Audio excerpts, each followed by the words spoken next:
warahmatullahi wabarakatuh. Waalaikumsalam. Ya alhamdulillah wassalatu wassalamu ala rasulillah wa ala alihi wa sahbihi wa mawalah wa la hawla wa la quwata illa billahi wa ba'du. Hadirin dan hadirat yang dimuliakan Allah Subhanahu wa taala, alhamdulillah di malam hari ini kembali kita bisa duduk untuk bertalabul ilmi.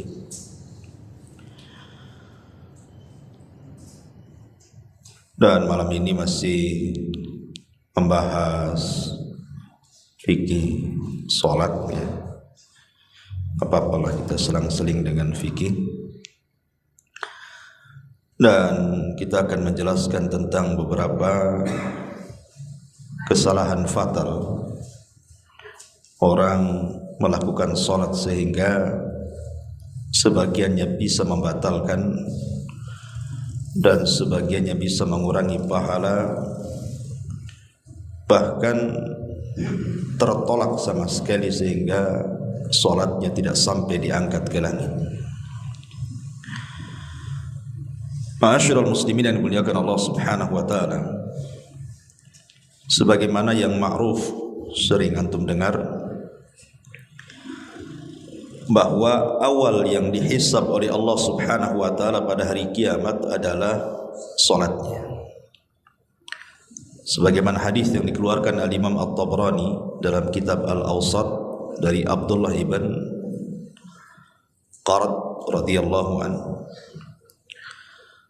Nabi sallallahu alaihi wasallam bersabda, "Awwalu ma yuhasabu bihil 'abdu yaumal qiyamati as-salatu." Amalan hamba yang pertama kali dihisab di sisi Allah adalah salatnya. Fa in saluhat salatuhu saluha sairu amali. Kalau salatnya bagus sempurna, maka amalan-amalan yang lainnya dianggap baik. Tetapi wa in fasadat fasada sairu amali. Tapi kalau salatnya rusak, tidak memperhatikan, bahkan sampai membatalkan, maka amalan-amalan yang lainnya tidak dianggap. Dari sini kita tahu bahwa salat itu penentu. Sehebat apapun antum bersedekah, sekhusyuk apapun antum berpuasa, sebanyak apapun antum membaca Al-Quran, berzikir dan ibadah-ibadah yang lainnya, kalau solatnya bermasalah, maka yang lain ikut bermasalah. Makanya seheran kalau datang Ramadan, banyak orang yang tidak solat, rajin pula dia puasa. Bahkan kalau ada yang tidak puasa, ditegur dia, kenapa kau tak puasa, katanya. Kalau ditegur, kamu aja sholat enggak, katanya. Nanti dia ngeles pula, ya masih mending lah aku tak sholat tapi puasa, katanya. Jadi intinya bahwa ini kan kesalahan parah, ikhwan. Bahkan para ulama mengatakan puasanya percuma kalau orang meninggalkan sholat 5 waktu itu. Dan yang lebih hebat lagi kalau kita bicara tentang keutamaan sholat, ikhwan, sholat itu justru amalan pertama yang akan masuk ke dalam kubur dan akan membela orang yang ada di kubur. Dalam hadis yang dihasankan para ulama dan juga dicantumkan oleh Syekh Albani dalam kitabnya Sahih Targhib dan Tarhib, dari hadis Abi Hurairah radhiyallahu anhu. Jadi kalau mayat itu dimasukkan ke dalam kuburan, maka dia sempat mendengar suara terompah sandal-sandal orang yang mengantarkan sampai pulang. Ketika dia sudah tidak mendengar sandal lagi, maka disabdakan Nabi SAW, kanatis salatu inda ra'si, maka salat akan berjaga-jaga dari arah kepalanya. Jadi kalau ada malaikat mendatangi dia, maka solat langsung menghalaunya, dan solat akan mengatakan kepada malaikat ini, ma kibali madkhal, tidak ada jalan kemari untukmu, katanya. Lihat bagaimana solat menyelamatkan orang dalam kuburan. Makanya jangan dianggap remeh solat itu, karena itu amalan pertama justru yang akan membela kita dalam kuburan. Dan solat akan mengatakan kepada malaikat yang hendak menyakiti dia, ma kibali madkhal, tidak ada jalan untung, pergi kamu, katanya. Ma'asyiral muslimin yang dimuliakan Allah Subhanahu wa taala, bahkan salat itu sendiri adalah sebab terbesar orang ini diberikan nikmat oleh Allah pada hari kiamat. Dan nikmat yang akan diberikan kepada orang salat ini melebihi nikmat surga itu sendiri. Surga itu sudah nikmat. Orang kalau masuk surga itu luar biasa. Ma la ainun ra'at wa la udhunun sami'at wa la khatara ala qalbi bashar. Nikmatnya tidak bisa dilihat. Di dalam hadis dari Jarir ibn Abdillah al-Bajali radhiyallahu anhu yang terdapat dalam Sahih Bukhari Muslim. Jadi kata Jarir ibn Abdillah al-Bajali, kunna julusan inda Rasulillah sallallahu alaihi wasallam id nadhara ila al-qamari lailata badrin. Kami sedang duduk-duduk santai bersama Rasul di malam hari, dan ketika itu sedang bulan purnama, terang-terangnya. Maka Nabi SAW kemudian menyuruh para sahabat untuk memandang bulan. Kata Nabi SAW, amma innakum satarawna rabbakum kama tarawna hadzal qamar la tudamuna fi ru'yatihi. Kalian kelak pada hari kiamat, kata Rasul, akan memandang Allah seperti kalian memandang bulan di atas itu. Artinya kalian tidak akan berdesak-desakan saat memandang.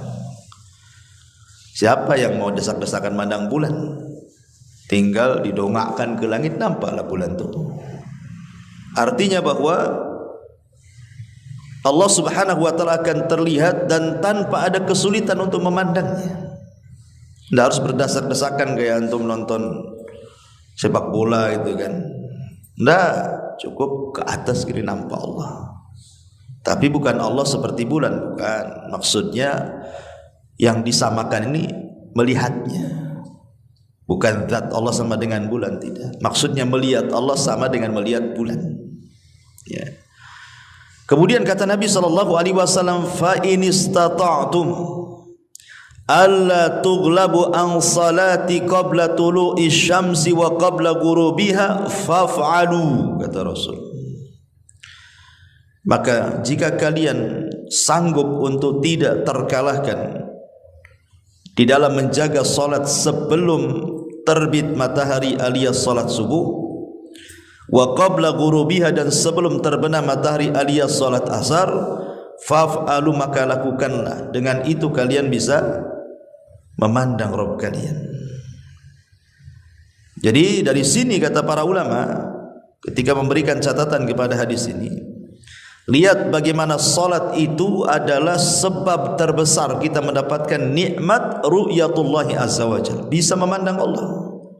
Terutama orang yang menjaga dua salat subuh dan asar.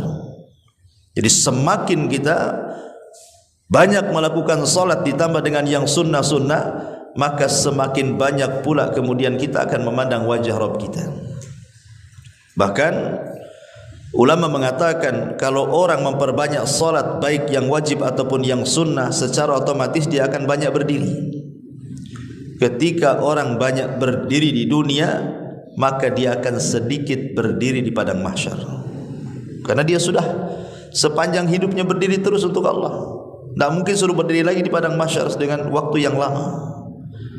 Maka dia tidak akan lama-lama berdirinya di padang mahsyar itu, karena dia sudah terlampau lama berdiri untuk Allah ketika di dunia. Lihat bagaimana keagungan salat. Dan nikmat memandang Allah juga bagi orang-orang yang menjaga salatnya itu disebutkan di dalam surah Al-Qiyamah. Antum bisa baca pada ayat 22 sampai 32. ketika Allah Subhanahu wa taala menceritakan tentang kenikmatan penduduk sorga dan kenikmatan dan azab penduduk neraka. Allah katakan wujuhu yawma idzin nadhirah. Wajah-wajah orang-orang yang beriman pada hari itu berseri-seri. Kenapa? Ila rabbiha nadhirah. Karena mereka mampu memandang Allah. Tapi di sisi lain Allah mengatakan wa wujuhu yawma idzin basirah. Tapi wajah orang-orang kafir itu mereka bermuka suram. Kenapa? Tadhunnu an yuf'ala biha faqirah. Mereka yakin bahwa akan ditimpakan kepada mereka malapetaka yang besar. Kemudian Allah mengatakan kalla idza balagatit taraq wa qila man raq wa dhanna annahu al-firaq wal tafatis saqu bis-saq ila rabbika yauma idzinil masaq. Di sini syahidnya fala saddaqa wala shalla walakin kadzdzaba wa tawalla. Sekali-kali jangan seperti itu. Apabila nafas telah mendesak sampai di kerongkongan, dikatakan kepadanya siapakah yang dapat meruqyah mengembalikan ruh ke dalam jasadnya, dan dia yakin bahwa sesungguhnya itulah waktu perpisahan dia dengan dunia, sehingga bertautlah betis kiri dan betis kanan kepada Rabb-Nya lah pada hari itu kamu akan dihalau. Kenapa demikian? Karena fala saddaqa wala shalla. Dia tidak pernah membenarkan Allah dan Rasulnya, dan dia tidak pernah solat. Macam mana orang yang tidak pernah solat akan memandang Rabb-Nya? Maka mafhumnya orang yang senantiasa menjaga solat, itulah yang Allah katakan wujuhu yawma idzin nadhira ila rabbiha nadhira. Wajah-wajah orang yang beriman pada hari itu berseri-seri karena mereka memandang Rabb mereka. Lihat bagaimana orang menjaga solat itu diberikan nikmat yang luar biasa melebihi nikmat surga itu sendiri, memandang wajah Allah Subhanahu wa taala. Karena di dunia saja ikhwan, ketika antum salat kemudian antum saat ruku atau saat sujud, disitulah kesalahan kita itu sebenarnya jatuh. Makanya perhatikan antum kalau salat itu ruku dan sujud tuh, karena di situ letak kesalahan kita itu digugurkan. Karena di zaman Abdullah ibn Umar, Ibnu Umar ini melihat ada laki-laki ini ketika solat berdirinya lama sekali. Tapi ketika ruku sujud cepat, ngebut. Apa kata Ibnu Umar? Fa inni sami'tu an-nabiyya sallallahu alaihi wasallam yaqul. Aku mendengar Rasul bersabda, innal 'abda idza qama yusalli utiya bidhunubihi fawudiat ala ra'sihi aw atikihi fakullama raka'a aw sajada tasaqatat anhu. Kata Rasul, apabila seorang hamba tegak melaksanakan salat, maka dosa-dosanya akan didatangkan semuanya. Di mana? Di arah kepala dan arah bahunya. Maka apabila dia ruku kemudian sujud, maka akan berguguran dosanya, kata Nabi. Makanya kenapa kemudian posisi ruku dan sujud itu sangat menentukan diterima dan tidaknya salat kan? Karena ada hadis yang mengatakan ada orang salat selama 60 tahun enggak diterima. Alasannya apa? Karena dia tidak beres ruku dan sujudnya tuh. Justru ketika ruku sujud itulah kesalahan kita hilang. Tasaqatat anhu, berjatuhan kesalahan kita itu. Dalam riwayat yang disahihkan oleh Syekh Nasiruddin Albani dalam kitabnya Sahihul Jami, innal 'abda idza qama yusalli utiya bidhunubihi kulliha fa wudi'at ala ra'sihi wa atikihi fa kullama raka'a sajada tasaqatat anhu. Apabila seseorang berdiri salat, maka semua kesalahannya akan diletakkan di kepala dan bahunya. Apabila dia posisi ruku, maka berjatuhanlah kesalahannya, dan apabila posisi sujud juga sama, menjatuhkan semua kesalahannya. Ibarat orang wudu kan, jatuhnya dari tetesan air wudu, kesalahan kita hilang kan. Tapi kalau salat itu justru saat ruku dan sujud. Disitulah waktu yang sangat baik. Makanya disuruh tumakninah. Tumakninah itu artinya betul-betul ruku ya. Kalau seandainya diletakkan mangkok berisi air di punggungnya itu nggak akan jatuh saking ratanya. Dan ketika sujud juga sama tumanina, sehingga pahanya lurus. Ya kan ada pahanya belok sini kalau terlampau dekat sujudnya, atau kalau terlalu jauh gini kali itu pahanya. Itu ya. Biasa aja lah ya, tidak tengah-tengah. Jangan jauh kali gitu ya. Jangan pula dekat kali. Ya, supaya pahanya itu jejak bahasa kitanya. Apa jejak gitu ya, lurus lah kan itu ya. Ya, jadi itu juga penting memperhatikan, karena justru di situ kesalahan kita akan hilang. Makanya dalam sebuah hadis Nabi SAW dari hadis Abi Hurairah radhiyallahu an, Nabi bersabda, "Ara'aitum law anna nahran bi babi ahadikum." Bagaimana pendapat kalian kalau seandainya di depan rumah kalian itu ada sungai jernih bersih sekali. Wa yaghtasilu minhu kulla yaumi 5 marrat, dan di antara kalian setiap hari minimalnya 5 kali mandi di sungai itu. Hal yabqa min dharanihi syai'un, adakah daki-daki kotoran-kotoran di badan itu nempel kalau antum mandi sehari 5 kali? Qalu la yabqa min dharanihi syai'un, enggak ada ya Rasul, pasti bersih lah. Antum aja mandi sehari berapa kali? 2 kali kan itu. Ada juga yang 1 minggu tak mandi. Artinya kalau 1 hari lo mandi 3 kali dah bersih badan kita. Ini 5 kali itu, bayangkan apakah masuk angin antum? Tapi kalau antum melakukan 5 kali sehari setiap hari, apa enggak bersih badan itu? Kata Nabi SAW, "Fadzalikum mithlas salawatil khamsi yamhullahu biha khotoyaya." Itulah sama dengan solat juga. Kalau seandainya kita jaga solat 5 waktu, kemudian setiap ruku gugur kesalahannya, setiap sujud gugur kesalahannya, yamhullahu bihinna khataya, maka kesalahan kita habislah. Kalau setiap ruku dijatuhkan kesalahannya, setiap sujud itu solat wajib saja tuh. Solat wajib saja berapa kali ruku sujud itu? Antum tambah lagi dengan sunnahnya, akalikan saja. Ya. Artinya keutamaan solat itu luar biasa gitu. Makanya kenapa sebenarnya kalau orang itu paham keutamaan di balik solat itu, terangsang dia solatnya nggak asal-asalan ya kan. Sayang gitu ya, setiap hari kita ini solat, itu waktunya kita membuang dosa, tapi tidak ada dosa pula yang dibuang dari situ. Makanya Nabi SAW sangat memperhatikan kondisi solat, terutama dalam posisi ruku dan sujud itu. Baik, kita akan menyingkat beberapa kesalahan. Singkat aja ya kalau kita jelasin. Ada kitab bagus namanya Akhtaul Musallin, karya masyhur Hasan Salman, salah seorang murid dari Syekh Albani, itu bagus sekali ya, banyak itu. Tapi saya tidak mungkin mengemukakan semuanya karena waktu juga. Kita akan sesingkat-singkatnya saja. Kita mulai dari wudu dulu ya, karena solat itu tidak sah kecuali dengan wudu. Pertama,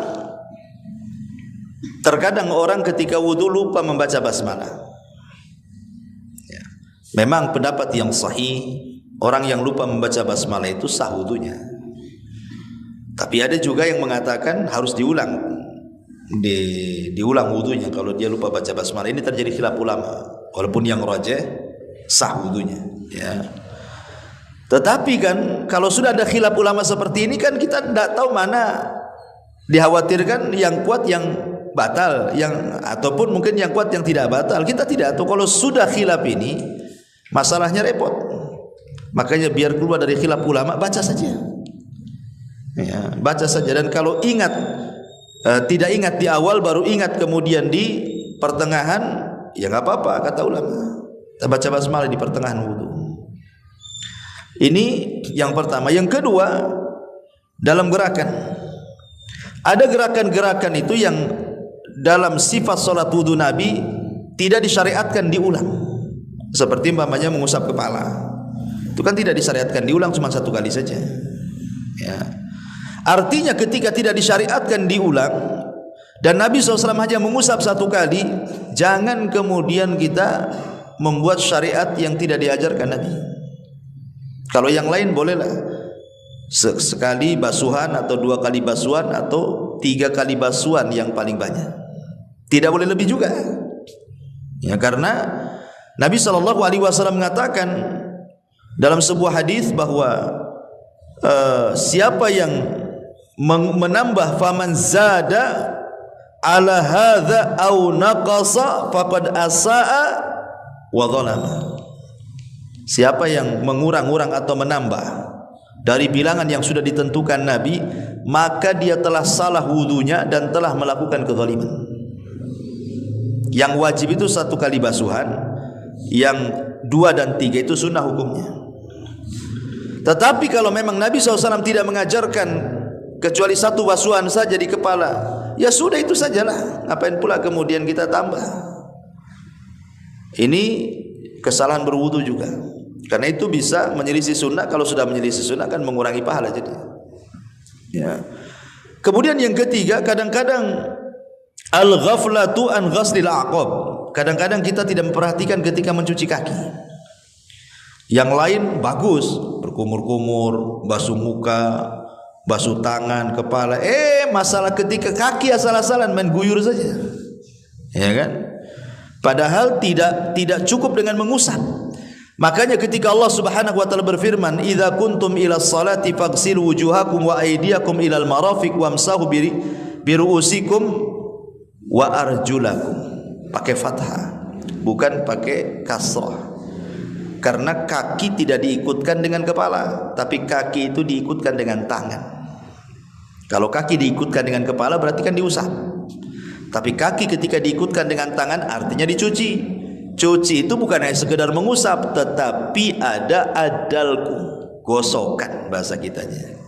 Bukan hanya mengguyur air, mengusap, tapi ada gosokan, digosok-gosok kakinya itu maksudnya dengan air.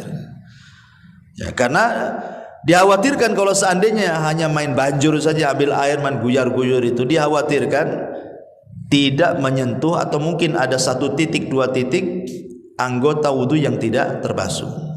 Dan itu bahaya, kata Nabi SAW, wailun lil aqabi minan nar. Neraka wel bagi tumit-tumit yang tidak disentuh air wudu. Ya, jadi harus diperhatikan cuci kaki itu. Sebagaimana kita memperhatikan kumur-kumur, gerakan wudu, maka kaki itu juga yang kadang-kadang diremehkan. Diusap saja, kata para ulama, bermasalah, kecuali digosokkan. Ini tidak diusap, main banjur saja. Kan itu ya.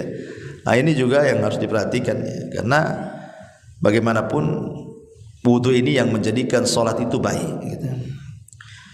Nah, kemudian juga yang keempat, ada mutakhlilil asabi. Bukan hanya menggosok-gosok ketika mencuci tangan ataupun kaki, tetapi juga harus menyela-nyela. Kan dalam tangan itu kan ada ini daerah-daerah yang harus dijangkau dengan selaan gini kan. Nah seperti begitu juga kaki itu. Kalau tangan mungkin masih lah gini-gini. Kadang-kadang kaki tidak. Nah itu loh, menyela-nyela juga bagian daripada sunnah.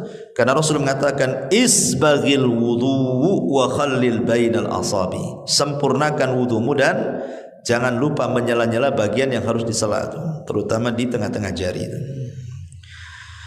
Ma'asyiral muslimin yang dimuliakan Allah Azza wa Jalla, banyak lagi. Taib, kita masuk kesalahan sebelum sholat. Tashbikul asabi.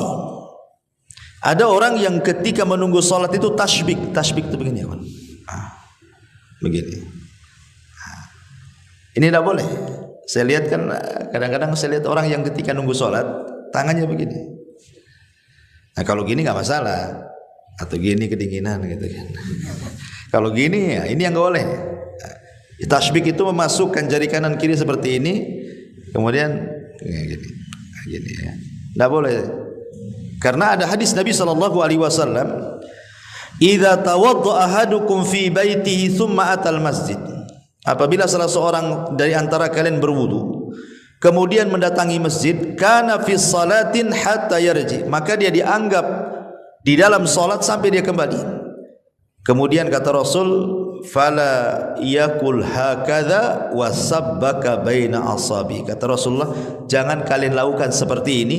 Kemudian beliau sabbak, ya, menyatukan jari kiri kanan dan memasukkannya. Jangan seperti ini. Tak boleh seperti ini.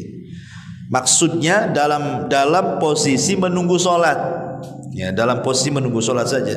Antum masuk ke masjid, ini belum qomat, Nah, itu yang dilarang. Tapi kalau sudah sholat di masjid antum mau duduk begini ya nggak ada masalah, karena di sini larangannya adalah menunggu sholat karena dianggap main-main.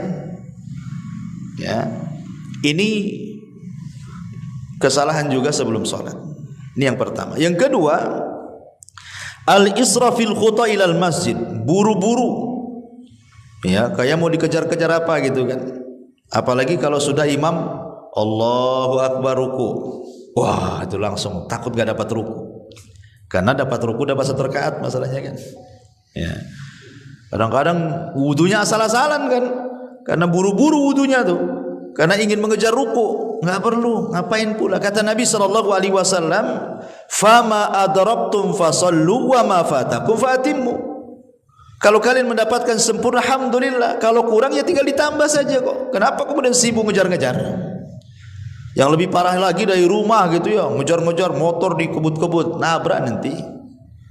Ataupun lari-lari ngos-ngosan, enggak khusyuk nanti bacaannya itu. Karena dia harus ngatur nafas masalahnya. Jadi enggak perlu, kata Nabi sallallahu alaihi wasallam dalam sebuah hadis, "Idza thuwiba lis-salati", apabila dikomatkan untuk salat, fala ta'tuha wa antum tas'auna wa'tuha wa 'alaikum as-sakinata wal waqar, kata Rasul. Maka jangan mendatangi dan kalian tergesa-gesa, tenang saja, santai saja. Ya, masuk ke masjid, tidak apa-apa. Apa yang didapati alhamdulillah, apa yang kurang tambah, selesai, apa masalahnya. Karena setiap gerakan salat itu dan bacaan itu berpahala ya kawan. Kita tujuan salat itu apa sih? Nyari pahala, bukan ngejar gerakan. Buat apa ngejar gerakan? Kalau seandainya antum ini umpamanya masbuk, ya, kemudian ikut imam, setiap gerakan dan bacaan itu berpahala. Karena ada orang yang nganggap rugi. Contoh nih, nganggap rugi itu, imam ini lagi tasyahud, kita baru datang, malas sih kita tasyahud.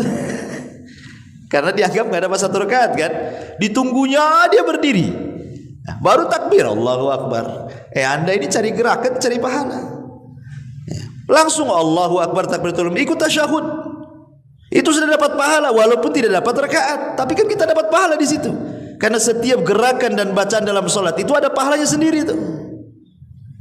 Sayanglah kalau seandainya kita luput dari pahala tuh.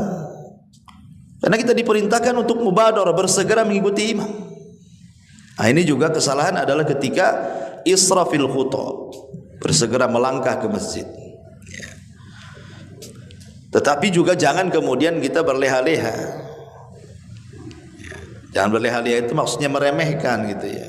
Setiap hari lah antum masbuk gitu. Udah masbuk ditelat-telatin lagi. Taib. Kemudian juga yang ketiga adalah at-tanafful inda iqamatis shalah. Ketika qomat salat sunnah pula antum. Ya, dekat-dekat qomat ini nekat salat sunnah. Tahu dia enggak akan keburu salat sunnah kan? Kalau sudah tahu jarak ke qomat itu sedikit, jangan salat sunnah. Kecuali kalau masih lama, baru adzan kan masih lama. Ya, tapi kalau sudah nampak, apalagi kan sekarang di masjid-masjid itu kan ada itunya ya, kayak layarnya kan, jam sekian masuk, nanti bunyi itu tut gitu kan. Nah, udah nampak nih, nah, ini tinggal 2 detik, mana bisa saya. Karena yang sudah sholat sunnah saja kalau didengarkan qomat batal kan gitu, dibatalkan, bukan batal sholatnya, dibatalkan. Kenapa dibatalkan? Karena dia rugi, kemudian dia memperjuangkan yang sunnah, kemudian luput yang wajib. Kecuali posisi dia itu lagi tasyahud akhir, ya tidak masalah lah kan, tinggal tasyahud akhir saja. Dan ini baru qomat, ya, berarti kalaupun lewat sedikit sekali, ya. Tapi kalau masih 1 rakaat lagi, kemudian dia qomat, ya rugilah. Dan pasti dia pun tidak akan khusyuk, ya, nggak akan khusyuk dia, karena takut dia ketinggalan salat wajib juga. Makanya kata Nabi SAW, "Idza uqimatis salatu fala salata illal maktubah." Apabila qomat dikumandangkan, tidak ada salat kecuali yang wajib. Hadis dikeluarkan Bukhari Muslim. Kemudian ketika masuk ke dalam masjid, ini juga kesalahan, adamu taswiyatis shaf, wa tarkus saddil faraj, tidak langsung merapatkan saf dan meluruskannya. Pokoknya main masuk takbir, enggak begitu. Kita masuk saf, perhatikan dulu kelurusannya dan kerapatannya. Baru setelah antum yakin antum sudah lurus, sudah rapat, baru takbir di situ. Dan kalau memang kawan sebelah itu memang sudah terbiasa merapatkan kaki tumit ketemu tumit, alhamdulillah. Ya, dia berasa kita pun nyaman dengan dia. Tapi ada orang-orang itu kalau dirapatkan tak nyaman dia, gatel katanya, kan gitu, gatel gitu ya, udah gitu dan rapat gitu, menjauh dia, ya sudah.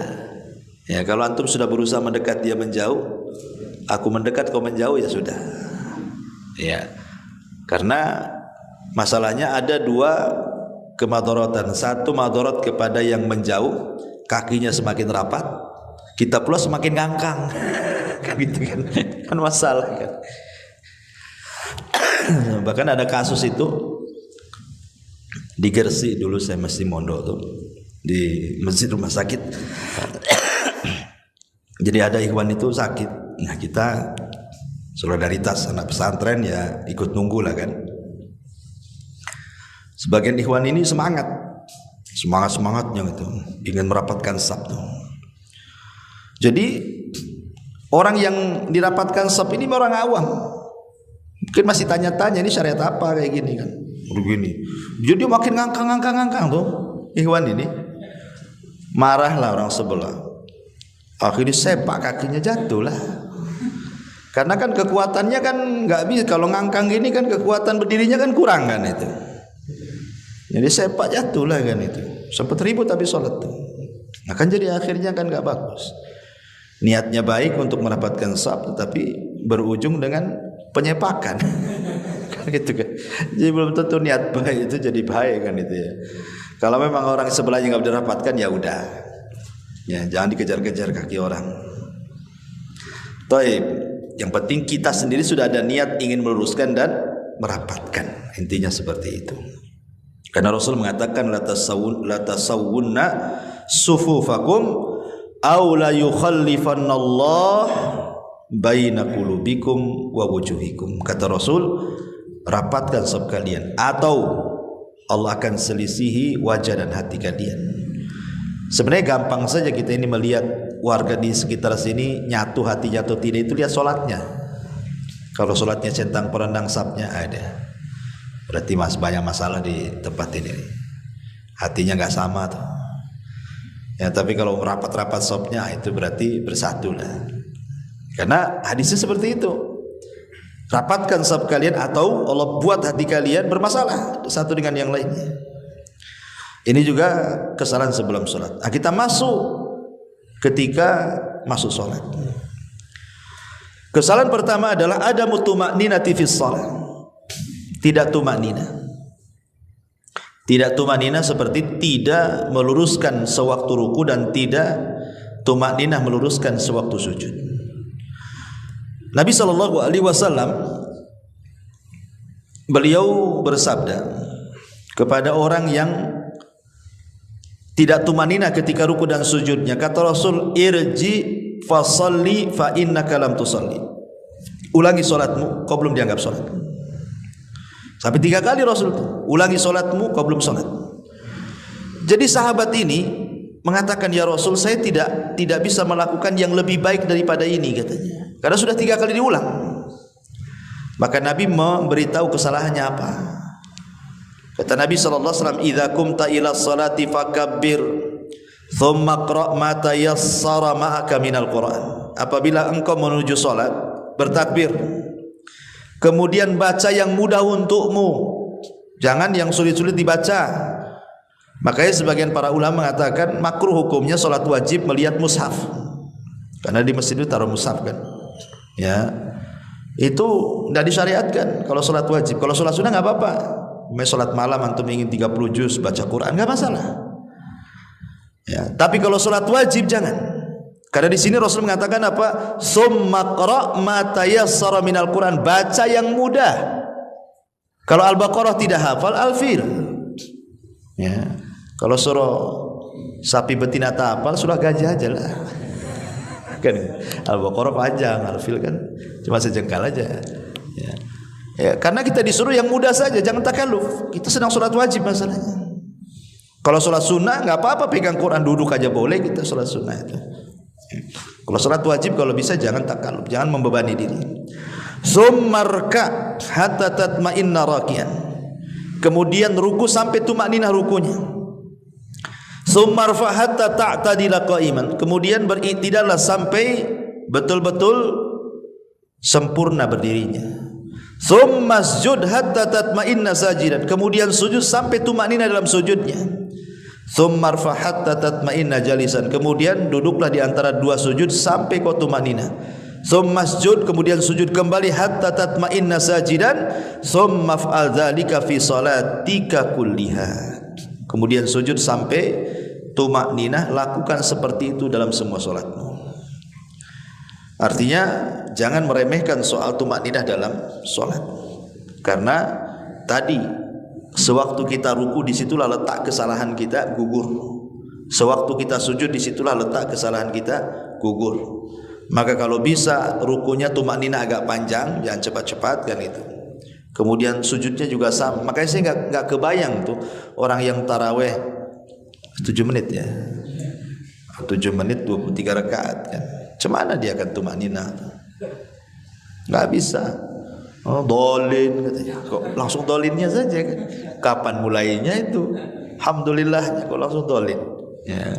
Jadi kadang-kadang seperti itu. Jadi nggak boleh dalam Islam itu terlalu cepat seperti itu. Karena dipastikan tidak tumakninah.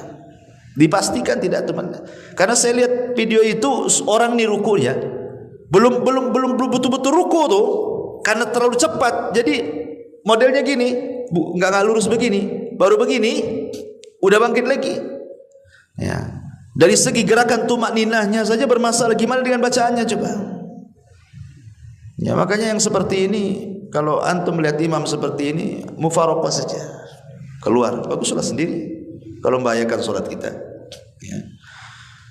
Ini juga yang pertama. Yang kedua, al-julus ma'al qudrati 'alal qiyam. Berdiri, duduk padahal dia sanggup berdiri. Kalau kita sanggup berdiri dalam solat wajib, berdiri. Umpamanya antum habis kesandung, agak sakit lah kaki itu, tapi masih bisa berdiri. Ya, nggak ada alasan kalau masih bisa berdiri jangan duduk. Kecuali kalau dengan berdiri antum tidak tahan sakit gitu kan. Ya orang punya asam urat itu kalau berdiri memang sakit tuh, ya kan? Kayaknya dicucuk-cucuk gitu ya. Ah itu nggak masalah duduk kan, karena memang berdiri memadaratkan kan. Sebab kalau tetap berdiri dengan menahan sakit nggak akan khusyuk kan gitu dia bacaannya kan. Tapi kalau dia sanggup berdiri jangan duduk, karena berdiri dalam sholat wajib itu rukun. Kalau dia sanggup berdiri kemudian duduk batal sholatnya, karena meninggalkan rukun masalahnya. Lain kalau sholat sunnah boleh. Nabi SAW ketika di masa tuanya beliau sholat sunnah duduk. Tetapi Rasul memberikan arahan kepada kita, ketika kita sholat sunnah, pemain sholat malam antum sambil duduk, pahala orang yang sholat sunnah sambil duduk padahal dia bisa berdiri dapat separuh daripada sholat yang berdiri. Jadi pahalanya separuh. Ya. Taib. Kemudian juga kesalahan yang lainnya, yang nomor 3, musabaqatul imam. Dia imam belum bergerak sudah gerak dia. Ya, jangan sampai kemudian mendahului imam. Jangan bicara mendahului, gerakan sama saja tidak boleh. Apalagi sampai mendahului. Yang imam itu antum atau imam jadinya kan? Kan imam dijadikan itu untuk diikuti. Biarkan imam ruku dulu baru kita ruku. Enggak, imam belum ruku dia ruku. Seolah-olah dia yang jadi imam ikut dia kan. Gimana ceritanya? Maka Nabi SAW sangat melarang. Kata Nabi SAW, amma yakhsha ahadukum idza rafa'a ra'sahu qabla al-imam an yaj'alallahu ra'sahu ra'sa himarin aw yaj'alallahu suratahu surata himarin. Tidakkah takut salah seorang di antara kalian mengangkat kepala sebelum imam, Allah jadikan kepalanya seperti keledai atau bentuk kepalanya seperti bentuk keledai. Di zaman Imam Ibnu Hazm rahimahullah ta'ala ada cerita. Jadi ada yang mutakabbir, orang sombong. Dia nggak yakin dengan hadis ini. Masa sih kalau orang mendahului imam nanti kepalanya jadi keledai katanya. Jadi dia mau nyoba. Ya, betul-betul mau nyoba dia. Akhirnya dicoba sama dia sebelum imam mengangkat. Tiba-tiba kemudian dia mengangkat kepala sebelum imam. Subhanallah, Allah berikan keajaiban, langsung Allah adab seketika, kes kepalanya jadi keledai. Itu di zaman Imam Ibnu Hazm. Imam Ibnu Hazm itu imam dari Cordova sana, Maroko, ya, Andalus zaman dulu. Kitabnya namanya Muhalla, yang kata Ibnu Taimiyah tidak lengkap kalau perpustakaan tidak ada kitabnya Imam Ibnu Hazm. Lah di zaman Ibnu Hazm itu peristiwanya nih. Dari sini berarti betullah apa yang disabdakan Nabi SAW bahwa di antara umat ini, maksudnya umat Islam di akhir zaman itu akan terjadi apa? Khasfun wa qadfun wa maskhun, kata Rasul. Akan terjadi kepada umat akhir zaman itu khasfun. Khasfun itu kalau dilihat ke langit gerhana, tapi kalau lihat ke bumi berarti gempa. Berarti akan banyak gempa, kata Rasul. Dan banyak gerhana. Memang gerhana tiap tahun. Di zaman dulu gerhana jarang-jarang, tiap tahun ada gerhana. Gempa pun hampir ada di mana-mana. Barusan gempa di Maroko kan. Kemudian qadfun, hujan batu, ya. Kemudian mashun, dirobahnya manusia. Ada sebagian mengatakan maksudnya dirobah tabiatnya dari tabiat manusia jadi tabiat binatang. Makanya banyak orang-orang itu kelakuannya kayak binatang tuh. Bukan kayak manusia. Kadang-kadang binatangnya nggak melakukannya, dia pula melakukan. Seperti siapa? Orang LGBT itu. Binatangnya nggak melakukan, dia aja melakukan. Kemudian ada juga yang mentafsirkan ala zahiriha, artinya dimaknai secara zahirnya. Maksudnya Allah merubah jasad manusia seperti jasad hewan, seperti kasusnya di zaman Imam Ibnu Hazm ini kan. Dia nyoba-nyoba, mana ada kalau saya mendahului imam kepala saya jadi keledai. Betul jadi keledai. Itulah makanya bagaimana Allah Subhanahu wa taala murka kepada orang yang menyelisih sunnah Nabi. Kemudian juga di antara kesalahan selanjutnya adalah adamul mubadarati ila dukhuli fi sholati hala sujudil imam. Enggak mau bersegera, imam lagi sujud, nunggu dulu dia. Imam lagi tasyahud, nunggu dulu. Pokoknya dia maunya ketika imam berdiri mau ikut dia. Kalau selain posisi berdiri atau rukuk enggak mau ikut dia. Ini juga kesalahan. Karena imam dijadikan untuk diikuti, sudah saya jelaskan tadi. Bahkan ada hadis Nabi mengatakan idza ji'tum ila sholati wa nahnu sujudun fasjudu wala ta'udduha syai'an. Apa kata Rasul, kalau datang kalian dan kami sedang sujud, bersegera ikut gerakan, kata Rasul. Hadis dikeluarkan Nabi Daud. Kemudian juga kesalahan berikutnya tarku raf'il yadaini fi mawadi'ir raf'i. Tidak mengangkat tangan di waktu-waktu ketika mengangkat tangan. Kapan mengangkat tangan? 4 tempat. 1, taat takbiratul ihram. Allahu akbar. Ngangkat tangan itu bukan takbiratul ihram. Takbiratul itu ucapan Allahu akbar, itu takbiratul ihram. Ya, kalau ngangkat tangan ya ngangkat tangan. Ya, ini 1. Ya. Kemudian yang kedua, indah ruku, ketika hendak ruku, ngangkat lagi Allahu akbar ruku. Ya, ini kedua. Kemudian yang ketiga, indah raf'i minhu, ketika bangkit dari ruku, angkat tangan lagi Allahu akbar. Ya. Kemudian yang terakhir, wa indah raf'i minat tasyahudil awal, dan ketika bangkit dari tasyahud awal, Allahu akbar. Berarti ngangkat tangan 4 tempat nih. Ya, takbiratul ihram, Allahu akbar. Saat ruku, Allahu akbar. Bangkit dari ruku, Allahu akbar. Kemudian setelah tasyahud awal, bangkit ke rakaat berikutnya, angkat tangan lagi.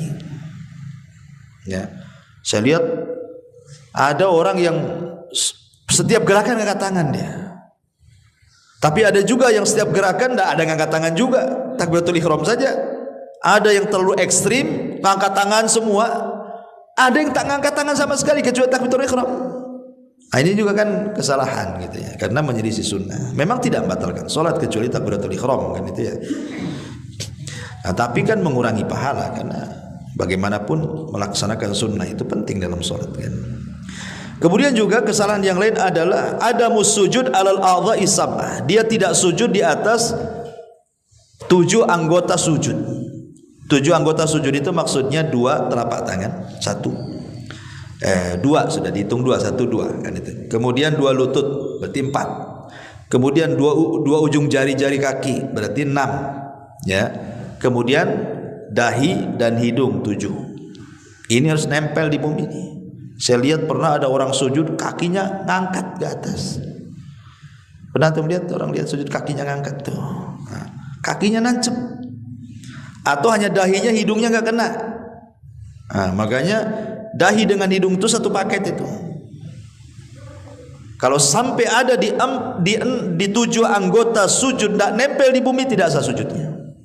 Karena Nabi SAW yang mengatakan dalam sebuah hadis, ya, idza sajada amkana anfahu wa jabhatahu, apabila kalian sujud benamkan hidung dan dahimu, ya. Wa nahayadaihi an jambaihi, jauhkan lambung dari sikut.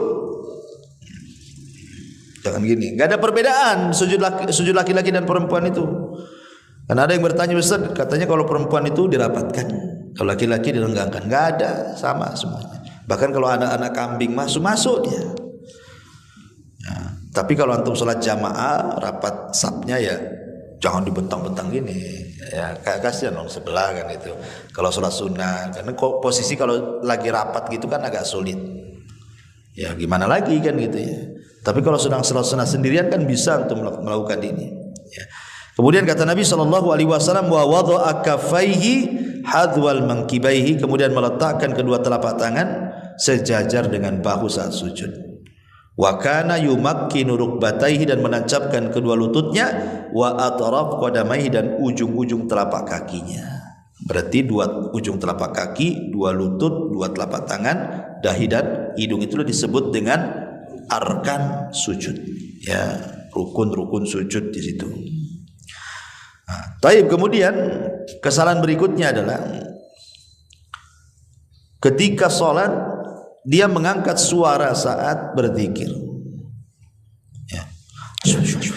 Ya sebelahnya keganggu. Karena ada orang yang dia saking khusyuknya dia nggak sadar waswasnya itu sampai mempengaruhi sebelah kanan sebelah kiri itu. Tidak boleh ganggu orang sebelah kanan kiri. Kenapa? Karena Rasul yang mengatakan ayyuhan nas inni imamukum. Wahai ala inna kullukum afan. Hadis ini dikeluarkan oleh Imam Abu Dawud. Ala wa inna kullukum munaji rabbahu. Ingatlah kalian itu sedang bermunajat kepada Allah. Fala yu'dhiyanna ba'dukum ba'dha. Jangan menyakiti sebagian kalian dengan sebagian yang lainnya. Wala yarfa ba'dukum ala ba'din fil qiraah. Jangan kencang-kencang kalian ketika membaca bacaan dalam salat. Nanti keganggu orang sebelahnya gak khusyuk. Lebih parah lagi udah was-was gak sikat gigi lagi kan. Keluar semua baunya kan. Lebih parah lagi itu. Ya, jangan ganggu ya. Ingat, makanya ketika Rasul mengatakan, ditanya sahabat Rasul, apakah Tuhan kami ini jauh sehingga kita harus manggil-manggil? Ataukah Tuhan kita ini dekat sehingga harus berbisik-bisik? Ya. Maka turunlah ayat wa idza sa'alaka ibadi anni fa inni qarib ujibu da'watad da'i idza da'an falyastajibu li wal yu'minu bil alam yarshud. Apabila mereka bertanya soal keberadaanku, kata Allah, katakan ya aku dekat. Berarti tidak perlu teriak-teriak doa itu. Ya, karena Allah itu dekat. Ya, cukup dengan suara lirih saja Allah tahu. Kemudian juga kesalahan yang lain, qiyamul masbuk qabla taslimil imam at-taslimat tsaniyah. Ada orang masbuk ini kadang-kadang imam baru salam ke kanan, Allahu Akbar, udah berdiri dia. Ya. Tunggulah imam ini selesaikan salamnya. Assalamualaikum. Assalamualaikum. Baru berdiri. Ya. Ini enggak. Makanya kata Imam Syafi'i rahimahullahu taala, wa man sabaqahul imamu bi syai'in minas salati lam yakum liqada'i ma alaihi illa ba'da faraghil imami minat taslimataini, kata Imam Syafi'i. Orang yang telat masbuk datang, ketika hendak menyempurnakan sholat rakaat berikutnya, jangan bergerak sampai sempurna 2 salam imam. Sempurnakan 2 assalamualaikum, assalamualaikum. Nah, baru kita berdiri yang masbuk tuh. Ya. Mau kemana juga tuh buru-buru. Taib. Kemudian juga yang selanjutnya adalah at-tahawun fil qiyam bastu adh-dhira'aini fi sujud. Bastu dhira'aini fi sujud. Dia tidak mengangkat sikut saat sujud, malah merebahkan tangan. Jadi harusnya kan sikutnya diangkat. Ini direbahkan begini. Kan ada orang yang begini kan, direbahkan. Harusnya kan diangkat begini, bukan direbahkan. Karena itu gaya anjing masalahnya. Itu anjing duduk, ya. Kata Nabi SAW, "Idza sajadta fadha kaffaika warfa mirfaqaika." Kalau sujud, letakkan kedua telapak tanganmu, jauhkan kedua sikutmu. Karena Nabi mengatakan, "I'tadilu fis sujud wa la yabsutu ahadukum dira'aihi imbisatal kalbi." Di sini ada larangan. Tidak boleh salah seorang kalian ketika sujud itu seperti duduknya anjing. Berarti harus dijauhkan dari lambung. Ya. Kemudian yang berikutnya kasratul iltifat wa ra'ful basari ila sama. Banyak tengok-tengok ataupun memandang ke langit, dan wa adamun nadhar ila maudhi'is sujud asna'is shalah, dan tidak memandang ke tempat sujud saat salat ketika berdiri. Memang ada khilaf ulama, apakah saat antum berdiri Allahu Akbar pandangan kita itu ke depan atau ke tempat sujud? Abu Hanifah berpendapat, kalau tidak salah Abu Hanifah, lupa saya, Imam Malik, pokoknya antara dua inilah, disunahkan ke depan pandangannya. Allahu Akbar berarti ke depan. Kenapa? Karena berdalil dengan ayat Al-Qur'an, fa aina ma tuwallu fa thamma wajhullah. Dimanapun kau memandang, disitulah wajah Allah. Jadi boleh memandang ke depan. Tapi sebenarnya Allah mengatakan tidak, ke tempat sujud. Jadi begini. Gitu maksudnya. Jadi ada dua pendapat ya. Ada yang mengarah ke depan, ada yang mengarah ke tempat sujud. Ya, tapi yang rajih menghadap ke tempat sujud. Ya. Nah, tapi sebagian yang lain tidak. Dia tidak mengarah ke depan ke tempat sujud. Dia bela-belo aja tuh. Nggak tahu itu dia kenapa, melamun kali ya. Ya. Apalagi kalau umpamanya ada cicak jalan kan, perhatiin cicaknya kemana masuk. Lagi sholat kan itu. Ini kan bahaya. Apalagi kalau sampai kawin makin khusyuk lagi. Nengoknya kan. Jadi jangan sampai gitu. Karena itu kenapa? Itu bagian daripada dia sedang kecurian setan itu. Bukan kecurian dompetnya, tidak, tapi khusyuk dia dicuri setan. Ikhtilas min ikhtilasi syaitan, wa huwa yakhtalisu min ikhtilasi syaitan, kata Rasul. Dia sedang dicuri itu sama setan khusyuknya tuh. Taib. Kemudian yang selanjutnya adalah ad-duhulu ilal masjid bi rawaihil khabitha. Dia tidak menjaga keharuman badan. Ya, harusnya ya kalau sholat itu, kalau sholat sendiri nggak apa-apa, tapi kalau sholat jamaah ya kalau bisa agak harum lah pakaian itu. Ya, udah maaf ketiaknya bau gitu kan, udah nggak pakai parfum, yang sebelahnya itu udah menikmati betul. Karena masalah jadinya, buat antum kalau nggak mandi minimal pakai parfum. Sudah tak mandi nggak pakai parfum, aduh lebih bangkai dari bangkai nanti. Gitu ya. Jadi ya Nabi itu suka berparfum. Kemana-mana kalau bisa bawa parfum. Nah, apalagi kalau sholat. Jadi kita khusyuk, di sebelahnya pula khusyuk. Sebab kalau bau yang kita khusyuk, sebelah tak khusyuk. Kan ya? Mungkin kalau lihat antum lagi, mungkin mikir-mikir kalau sebelah itu. Malas ada sebelah dia kan. Itu kan. Taib. Taib, dan banyak lagi. Tetapi yang ingin saya jelaskan yang lebih tajam lagi, hal-hal yang bisa membatalkan sholat. Jelas ini batal sholatnya ini. Ya. Dan ini ada 10 perkara. Ya, jangan sampai antum melakukan ketika sholat, karena dipastikan batal sholatnya. Dan membatalkan sholat itu karena 2 perkara. Pertama, karena antum melakukan yang diharamkan, atau karena antum meninggalkan yang diwajibkan. Jadi batalnya sholat itu cuma 2 perkara ini: melakukan yang diharamkan atau meninggalkan yang diwajibkan. Adapun melakukan yang diharamkan, 1, makan minum secara sengaja. Ya. Antum lagi makan roti, takbiratul ihram. Itu tidak boleh. Lepehkan dulu lah makanan itu. Ya. Ini jelas tak boleh. Ya, batal sholatnya. Kalau secara sengaja gitu. Pemain antum lupa sikat gigi, ada pula 3 beras masih nyangkut. Lepas pula dari gigi itu. Akhirnya antum kunyah-kunyah. Kalau antum sengaja dikunyah-kunyah telan, nah itu main-main antum tuh. Ya, sebaiknya antum lepehkan. Ya, lepehkan, jadi maksudnya dia ditampung lah. Ambillah sama tangan. Masukkan ini. Ya ke pesak, ya kan. Nanti habis sholat jadi duit. Taib. Ini yang pertama. Yang kedua, al-kalamu amdan fi ghairi maslahatis shalah. Ngomong secara sengaja yang tidak ada kaitan dengan masalah sholat. Ngomong sengaja, Allahu Akbar, handphone orang-orang afan lagi sholat.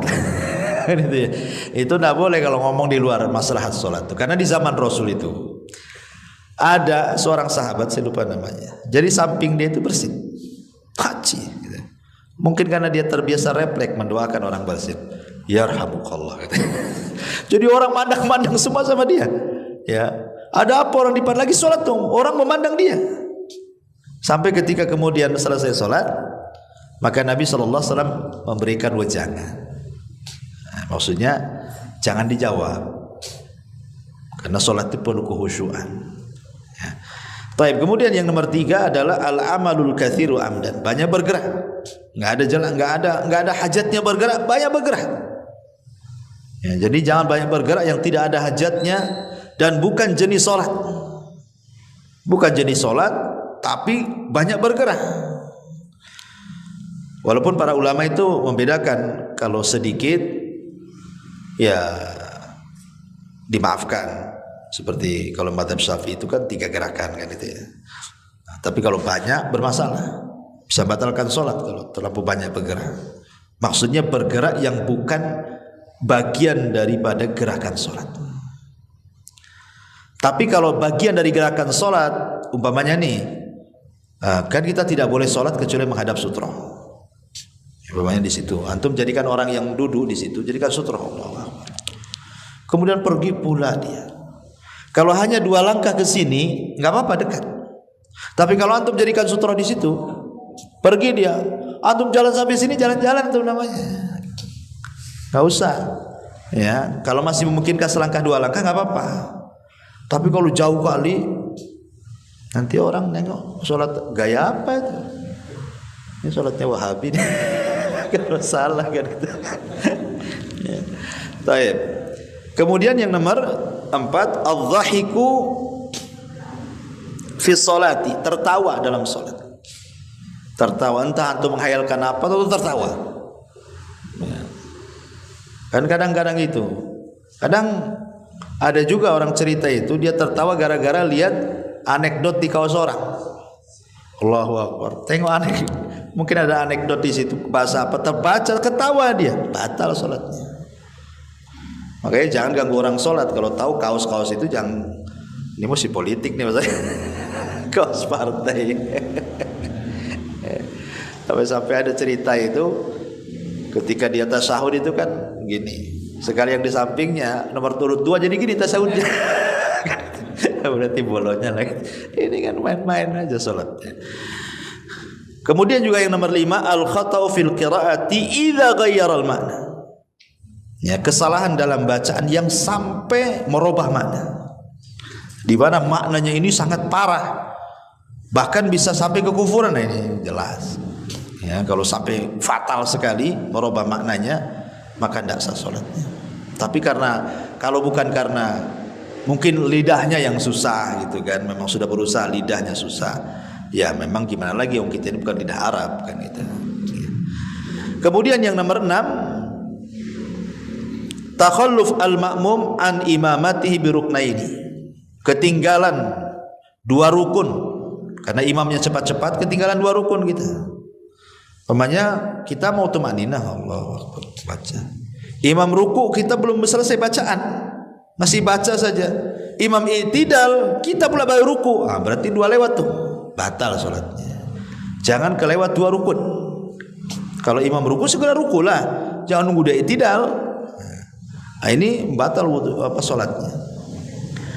Nah, kemudian yang nomor 7, ma'abtalat tahara kal hadathi wa aqlillah milibil. Antum habis wudu makan daging unta. Kan daging unta pendapat yang kuat batal wudunya. Kalau daging kambing enggak masalah. Ya. Jadi waktu sholat Allahu Akbar, oh iya tadi saya baru makan sate unta, batalkan sholatnya. Ya, karena dia belum tajdid wudu, belum baru wudu kan gitu. Karena kalau terus langsung dilakukan, berarti antum sholat tanpa wudu namanya. Kan batal wudunya dengan makan daging unta gitu ya. Atau antum yakin bahwa antum kentut, memang tak ada ledakan, dan juga tak ada bau pula gitu kan, sehingga antum nyantai aja, kan nggak nampak juga sama orang. Sayang tinggal lagi tasada akhir lagi, aduh katanya, tinggal sedikit lagi pula, cus gitu keluar, ya batal.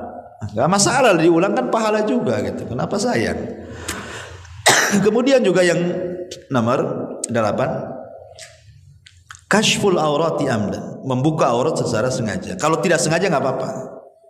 Contoh antum pakai sarung, ya lupa nggak pakai celana dalam, waktu sholat Allah melorot, ya tapi kan maksudnya sholat sendiri bukan di masjid, bahaya kalau di masjid. Nah itu kan nggak sengaja kan, karena mungkin kurang kencang, maka langsung diambil pasang, itu nggak membatalkan sholat. Ya karena tidak sengaja kan, dia melorot jatuh, langsung diambil lagi, nah, begitu maksudnya. Tapi kalau sengaja nggak boleh, ya batal sholatnya. Kemudian yang nomor 9 adalah al-inhiraful katsir an jihatil kiblat, serongnya dari kiblat terlalu jauh. Kayak dulu kasus di masjid mana itu, dia bukan ngadap ke Mekah, ngadap ke Singapura. Gitu. Wah, aneh ini katanya, masih orang ngadep ke Mekah, ini ngadep ke Singapura. Ini udah parah kan gitu ya. Jadi kalau sikit ya nggak apa-apa. Kalau umpamanya antum mereng sikit dari kiblat nggak apa-apa, karena kita nggak mungkin narik benang dari Ka'bah ke sini kan. Kalau kita pasang benang di tali ya betul-betul lurus kan ya. Tapi kan kita nggak narik benang, sehingga kita bisa lah kira-kira. Kalau menceng-menceng sedikit nggak apa-apa. Tapi kalau parah gitu ya, apalagi sampai 180 derajat, itu sama dengan membelakangi. Nah, itu ya batal sholatnya. Kecuali kalau sholat sunnah. Kalau sholat sunnah menghadap kemana saja nggak masalah. Ketika di kendaraan maksudnya ya. Tapi kalau sholat wajib tetap. Makanya kenapa dalam ketentuan syariat itu sholat wajib tidak boleh dilakukan di atas kendaraan. Rasul tidak pernah melakukan sholat wajib di atas kendaraan.